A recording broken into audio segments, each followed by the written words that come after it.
Hello everyone, I'm coming to you with another book haul. It's been a couple months. I have a lot of books that I have to share with you. This is the full stack. If you believe it or not, I've bought a lot of these, so we're gonna get into it. A lot of these I've bought and a lot of them have been set by amazing publishers. Let's get into it. So, like I said, I bought a lot of these. And I know I've told you guys, I haven't bought a lot of books this year. You know, I'm just not buying a lot because I haven't been reading physically. Well, I'm changing that. My daughter's getting a little bit older where I can actually read physical books. And so I've been buying more because I'm trying to slowly transition into reading more physically. I still have a Kindle book I'm always reading, and then I always have a physical book I'm reading. So I'm kind of reading two books at the same time. But either way, I'm getting back into physical reading, and I love that. And with that, makes me want to buy more books. So let's get into the books I bought first. First up is one I'm actually literally finishing today as I'm filming this, and that is Hidden Pictures by Jason Relico. I don't know. This is a horror book. This is about a character named Mallory who has been almost 2 years sober. She was a prescription abuser, and she gets this job as a nanny at this really affluent area in Philadelphia, like babysitting this little boy named Teddy who's 5 years old, and everything's going great at first. And then Teddy starts to draw some really questionable things, and she's like, what is going on? Is he being possessed? Like, does he have because he has an imaginary friend? And it kind of goes from there. And that's all I want to tell you about it. But what's really cool about this book is the fact that it actually has the drawings in here. Like, at first, when you look at it, they're just like, oh, little kid drawings, you know, they're beautiful. And then it gets real creepy. Somebody digging a hole. Like, tell me, if your kid drew this, you'd be like, what? Like, I would be automatically like, no, I'm good. So I really enjoy that. They have a whole bunch of pictures in this book, and I really think it adds to it. But like I said, I am just finishing this. It's getting a little bit wild. I don't know how I feel about the ending, but I'm enjoying it so far. Then I have one of my favorite books of the whole year, The Inheritance of Riquita Divina by Zordita Cordova. I read this on my library's app, and I loved it so much. I had to purchase my own copy. This probably will be my favorite book of the year. If you don't know, this is about a character named, it's actually about the Montoyas, who's a family. Their grandmother, Orquídea, sends them all a letter saying that she is dying to come to her house and collect their inheritance. And from there, we kind of go on this journey where after she dies, the Montoyas are kind of dropping like flies, and they don't know if it's a curse upon them or something else. It's a magical realism book that is beautiful, and I love it. I'm obsessed with it. I have not stopped talking about it. Then we have The Midnight Library by Matt Haig. This is one that's on my 22 books I want to read in 2022, and I haven't bought a lot of them because I don't know how I feel about them, but this is one I've been thinking about not reading and then reading and not reading, and then I decided to bite the bullet and just buy it because, number one, my library's hold for this is like freaking, like, I want to say there's like 30 holds on it, so I don't know when I'm gonna get it. So I was like, I'll just buy it and see how I feel about it. From what I know, it's about a character named Nora who goes to the Midnight Library, and so she gets to, like, I think every time she opens up a new book, she gets to like do a different life, or how her life would be if she'd had different choices or something like that. It's basically about all the choices that go into a life well lived. So I think if, like, this book, if she opens it, will be if she did this one thing. If another book would be how her life would be if she did this other thing, you know? Kind of like how we live our life now. All the choices we make affect our future. And so this, I guess Nora's seeing all of her futures, if you will. I don't know if she gets to pick one, but I don't know. This is one that's polarizing. A lot of people love it, but also a lot of people don't like it. So I'm interested to see where I'm going to fall on that. And then I have three Target books. That's where I shop a lot, okay? That I just saw, the cover drew me in, and so I just bought them. I will say, out of these three, I've already read two, so I'm feeling pretty proud. First up is Lease on Love by Fallon Ballard. This is about a character named Sadie who moves in with this guy named Jack. They like are roommates, and Jack's still grieving his parents, and she's opening up a flower business while also they have kind of a relationship going on. I liked it. I didn't love it, so that's all I'm going to tell you about it. And then we have The Royals Next Door by Karina Hall. I've read this one again. This one was super cute, about a character named Piper who's a teacher, lives on this small island in British Columbia, and basically, let's just say Prince Harry and Meghan move in next door to the mansion. They become friends, and also Piper kind of starts to have feelings for their bodyguard, Harrison. And that's kind of the bulk of the novel, is Piper and Harrison, and I really enjoyed that. So this is a great summer one. I highly recommend it to read in the summer. I enjoyed it, plus the cover is so freaking adorable. And the last one that I bought that was totally just a random purchase, but I still haven't read it yet, and that is The Stand-In by Lily Chu. And I believe this is about two characters named Gracie Fang Li, and she's like a famous Chinese actress. Due to their uncanny resemblance, Fang Li wants Gracie to be her stand-in. Okay, so I guess like, I don't know if that means stand-in like on film or like things like that. I don't know. I've heard really cute things about it. Again, the cover drew me in because this cover is so freaking cute. Why wouldn't you want to read it? I have one I have read, and that is It Happened One Summer by Tessa Bailey. I read this literally 2 years ago, and I never had a copy of it physically, but I've been getting into making bookish reels, if you will, on Instagram. Maybe I'll go on TikTok one day. I feel like I'm too old for that, so I don't know. But I bought it because I did a whole video of like summer reads, and I was like, I had to put this in there, so that's why I bought it. I do enjoy it though, don't get me wrong. But if you want to see my bookish reels, I've been doing some like every week. Check out my Instagram. This one's about Piper, who meets this guy named Brandon, who's like this surly captain. She's pretty much inspired by the character of Alexis from Schitt's Creek. She's like a rich, pretty girl. Shouldn't have anything she has to worry about, if you will. And a romance happens, steamy times. If you know one Tessa Bailey book, you kind of know them all, sad to say, but I enjoy them. So there you have that. And the last book I bought is Flying Sola by Linda Holmes. This is the same author that wrote E.B. Drake's Start Silver, and I read that a few years ago. Loved it. It was one of my favorite books of the year. And we have this one. I haven't read this yet because, if I'm honest, the reviews have not been the best, so I've just been kind of putting it off. Because also the plot is very just random. It's about a character named Lori who goes to her main hometown to handle the estate of her great aunt Dot. And her Aunt Dot had really never married, never had any kids, so she has this light, she just went on traveling and had adventures, which is totally fine. And nobody's really wanted to handle her estate but Lori, and so she does, and she finds like this wooden duck, I believe, if you will, and it disappears, and she starts to try to find it. I don't know, it just sounds kind of bizarre, right? And it says that, I'll just read you the thing. A woman returns to her small Maine town, uncovering family secrets that take her on a journey of self-discovery and new love in this warm and charming novel. So, we'll see.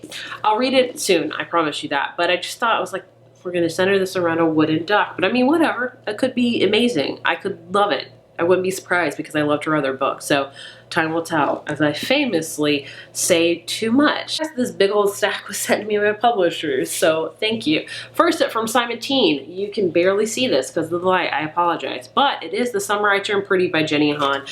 If you don't know, it's a trilogy. It was actually one of the very first trilogies, if not my first trilogy, that I ever reviewed on my BookTube channel 10 years ago. If that doesn't make you feel old, I don't know. I would love to know how many of you guys have been watching me since I began 10 years ago.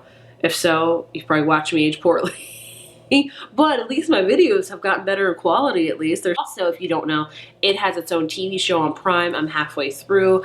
I'm enjoying it. It's about a character named Belly who has a crush on kind of both brothers, and she kind of has to figure out what she wants to do with that during the summer. Perfect summer read. Love it. Will always love it. From William O'Mara, I have Girl Forgotten by Karen Slaughter. I have read only one book by Karen Slaughter, and that is the first book in this series, Pieces of Her. So this is a continuation of that. We follow the character Andrea from Pieces of Her. She's now a U.S. Marshal, and she has to go to uncover this cold case which links to her father's past. So that's all I'm going to tell you about it. But I am very excited to read it because I love that book. Did not like the adaptation with the show at all, but I really enjoyed the book. So I'm excited to see what she's going to do. Plus, I can read another Karen Slaughter book.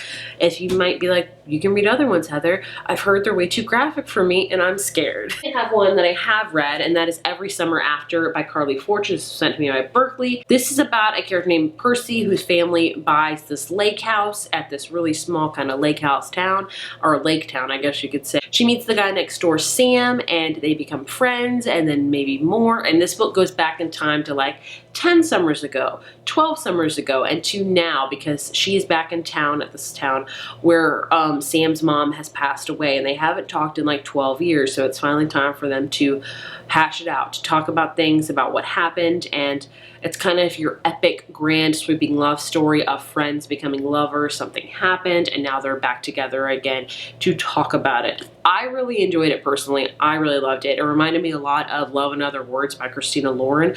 If you love that book, I can almost guarantee you'll love this one. We have one from Forever, and that is As Seen on TV by Meredith Shore. This is, I've heard it compared to like Gilmore Girls, I think. This is about a character named Andia. She is an emerging journalist and she's done with dating in New York City. So she goes to, she said she's learned anything from made TV, from romance movies. She'll find love in a small town. The kind with harvest festivals, delightful but quirky characters and scores of delectable single dudes. So when a big city real estate magnate targets tiny Pleasant Hollow for development, she knows she's found the perfect story. But when she goes there, it's not exactly pleasant. There's no bakery, there's no seasonal festivities. The only upside is Finn, who is more mouthwatering than the homemade cherry pie she can't seem to find. Oh, interesting. So it's all about a character that really like wants to move to Stars Hollow. Let's be real about it. This is very much inspired by Gilmore Girls, one can guess. Oh yeah, adorable and steamy fun. That's full of Gilmore Girl vibes, says Abby Hymeson. Then I have Bet on It by Jodie Slaughter. I have read this one. This one's from St. Martin's. This is about two characters that have like a bingo sex pact. If that sounds bizarre, it kind of is, but it's really cute. I do recommend it. Both these characters have kind of mental health struggles they talk about. They also become friends first, and then steamy times ensue. It was cute. It wasn't one of my favorites, but I liked it. I have another one I have read, and that's Fake It Till You Bake It by Jamie Wesley. This is about a character, what's her name? Jada, who was on The Bachelor, and she got down to like the last two, and the guy, The Bachelor, proposed to her, and she's like, I'm good. And so everyone hates her now because she turned down The Bachelor. So her public image is not doing good. She starts working at this bakery that this pro football player owns with two other pro football players, and they're not doing good financially. So they kind of team up together to fake date, hoping that her public image will get better and hoping that he'll get some more revenue from his bakery. And it's really cute. I love a good book set in a bakery any day of the week, so I liked it. Then also from Berkeley, I have Set on You by Amy Lee. I have not read this. This says a gym nemesis pushes a fitness influencer to the max in Amy Lee's steamy debut romantic comedy. But I believe this is about a curvy fitness influencer, so I'm really excited about that because I am very curvy. I'm definitely very plus size, as you can tell. So the fact that we're reading about a curvy fitness like influencer, I'm all about it. Then I have Stay Awake by Megan Golden coming out in August. I'm so excited to read this. I'm gonna read this very, very soon. A character that wakes up in the back of a cab, has no recollection of where she is. She's at her house, but when she opens the front door, somebody's like, you don't live here, like I live here. And she's like, what? And then she notices there's these marks all over her arm that just says Stay Awake. And there's also a bloody knife in her pocket. So she's like, what the hell? And so the plot thickens. Very, very excited for it. I've read 2 Megan Golden books, really enjoyed them both. Also very excited for The Lies I Tell by Julie Clark. This was sent to me by Source Books. This cover is freaking amazing. This is about a con artist and about this character that wants to get revenge because she was been conned by this con artist, and she finally tracked her down. She's like, I'm gonna get revenge on her. But it says it's a twisted domestic thriller that dives deep into the psyches and motivations of 2 women and their unwavering quest to seek justice for the past and rewrite their future. I'm more into thrillers lately, I feel like. I've just been in a thriller vibe. Just me, I don't know. I have Hide by Kirsten White, a horror book that I have read and was disappointed by. Oh, it's a shame because this cover is really cool, and on the inside too is like a map of this amusement park. This book follows a whole bunch of characters as they get invited to this game of hide and seek where if you win you'll get 50 grand. If it sounds too good to be true, it's because it is. It's like, I would, if I got invited, I'd be like, no, this is, no. So people are dying, you don't know, there's specific rules, and the ending and the big reveal was just such a letdown. It could have been so much more, but it wasn't. I'm very disappointed in it. Like, could have been so cool. And the last 2 books I have, one is a YA book, and it's from Simon Teen, I believe, but either way they said it kind of like this, which is very, very cool. And then you pull it out, and it's Foul Lady Fortune by Chloe Gong. She also wrote, oh, These Violent Delights. Yes, I believe this is kind of a spin-off of that. It's 1931 Shanghai, and the stage is set for a new decade of intrigue. So I don't know if it's exactly about that. I don't know. I don't know if I'll read it. I'm I'm out of the YA game. You guys know this. And the last book I have is another one that I don't know if I'll read, and that is The Falling by Anna Todd. I'm sure you guys have heard of After, those very popular books and very popular movie that I have not read nor seen. Have no desire to do both. So there's that. A new love story begins in Anna Todd's first fiction series since After. So this is book 1 of the Brightest Stars trilogy. I don't know what this one's about at all. I don't know if I'm going to read it or not, but I'm very thankful to Frayed Pages and Wattpad for sending it to me. I just don't know if I'll read it. I quickly want to share with you guys some kids books I was sent, because I do get sent a lot of kids books. First up is Birding for Babies, a colors book. This is all about birds, like migrating birds. It's really cute. My daughter's still too young to read, for me to read all of this, but I know she'll enjoy it. I also have the numbers book, which is all the way over there. But one that she does really enjoy that was sent to me is Dinos on the Bus. She loves Wheels on the Bus when I sing it to her. So this one's all about the dinos on the bus go roar, roar, roar. It's really cute. I love it. If your kid likes Wheels on the Bus, they'll really enjoy this one. And then, I'm sure a lot of you guys would be excited for this one. Noodle and the No Bones Day. If you don't know who Noodle is, he is this very popular pug on TikTok, Instagram, who, if he is feeling it, he stands up in his bed. It's a bones day. You can do things. You can go out and have fun.